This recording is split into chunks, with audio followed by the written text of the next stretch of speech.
करुणा करुणा अपना बीज अपने आलंबन या पात्र में नहीं फेंकती है, अर्थात जिस पर करुणा की जाती है वह बदले में करुणा करने वाले पर करुणा नहीं करता, जैसा कि क्रोध और प्रेम में होता है, बल्कि कृतज्ञ होता है अथवा श्रद्धा या प्रीति करता है।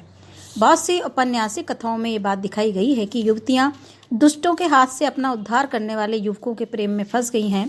कोमल भावों की योजना में दक्ष बंगला के उपन्यास लेखक करुणा और प्रीति के मेल से बड़े प्रभावोत्पादक दृश्य उत्पन्न करते हैं। कहने का तात्पर्य है कि जैसे करुणा जो होती है, आचार्य रामचंद्र शुक्ल ने करुणा को बड़ी विस्तार से बड़ी सूक्ष्मता के साथ परिभाषित किया है कि जब बच्चे को संबंध ज्ञान कुछ कुछ होने लगता है तभी दुख की उस भेद की नींव पड़ जाती है, जिसे क्या कहते हैं, करुणा कहते हैं।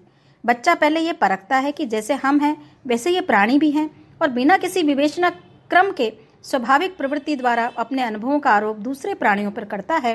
फिर कार्य कारण और संबंध से अभ्यस्त होने के बाद वह दुख के कारण या कार्य को देख करके उस दुख की क्या करता है, अनुमान लगाता है, उस दुख को महसूस करता है और स्वयं प्रकार के उस दुख के साथ में शामिल होता है, उसकी अनुभूति करता है।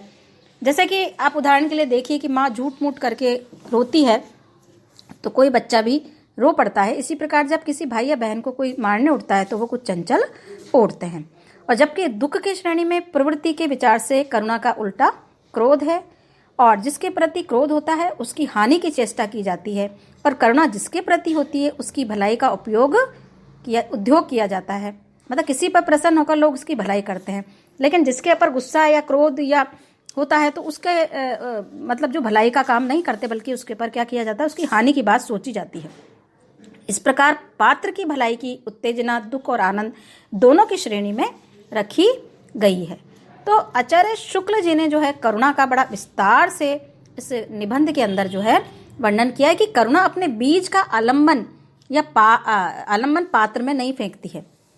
मतलब जैसे करुणा है तो करुणा को देखकर करुणा उत्पन्न नहीं होती, वरन प्रतिक्रिया स्वरूप क्या होती है कि जिसके प्रति करुणा का भाव जागृत है, जिससे करुणा की जाती है, जिसके प्रति जिस पर करुणा की जाती है वह बदले में करुणा करने वाले पर करुणा नहीं करता, मतलब बदले में करुणा नहीं देता, बल्कि क्या होता है उसके मन में क्रोध और प्रेम में जैसे होता है ना, जैसे कोई गुस्सा कर रहा है किसी के ऊपर तो बदले में वो भी गुस्सा करेगा, क्रोध करेगा, प्रेम के बदले में प्रेम। लेकिन करुणा के साथ में ये बात विपरीत है, उल्टी है।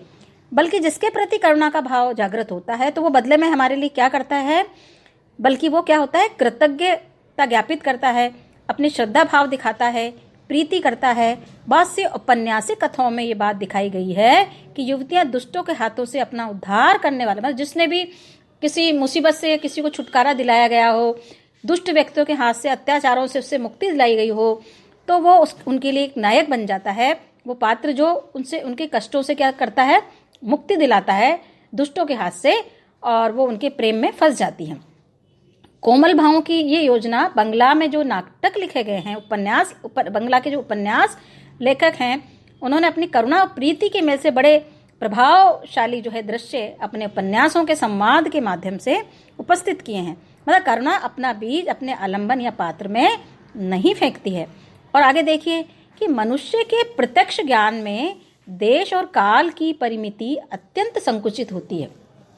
मतलब मनुष्य जो सामने देखता है उसके आसपास जो भी उसे दिखाई देता है वो प्रत्यक्ष ज्ञान होता है। देश और काल की परिमिति अत्यंत संकुचित होती है। मनुष्य जिस वस्तु को जिस समय और जिस स्थान पर देखता है उसकी उसी समय और उसी स्थान की अवस्था का अनुभव उसे होता है। मतलब जिस समय जिसको देखता है उसी समय उस स्थल की जो है उसको अवस्था का अनुभव होने लगता है।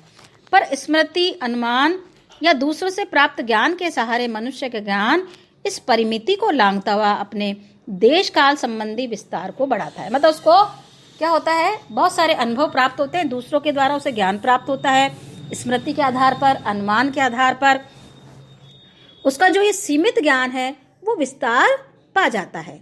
प्रस्तुत विषय के संबंध में उपयुक्त भाव प्राप्त करने के लिए विस्तार कभी कभी आवश्यक भी होता है। मतलब हमें अपनी से ज़्यादा दूसरे देश की या दूसरे समय की हमें क्या करनी चाहिए, उसके बारे में हमें जानकारी प्राप्त भी होनी चाहिए। उसका विस्तार, हमारे ज्ञान जो हमारा है, संकुचित ज्ञान है, उसकी जो परिधि एक निश्चित बन गई है उसका विस्तार होना जरूरी। और वो विस्तार किसके द्वारा होता है कि जब हम दूसरों से ज्ञान प्राप्त करते हैं, दूसरों के अनुभव को हम सुनते हैं, स्मृति देखते हैं, दूसरों की स्मृति के आधार पर उसके बारे में अपना अनुमान लगाते हैं, तो हमारा जो ज्ञान है वो विस्तार पा जाता है।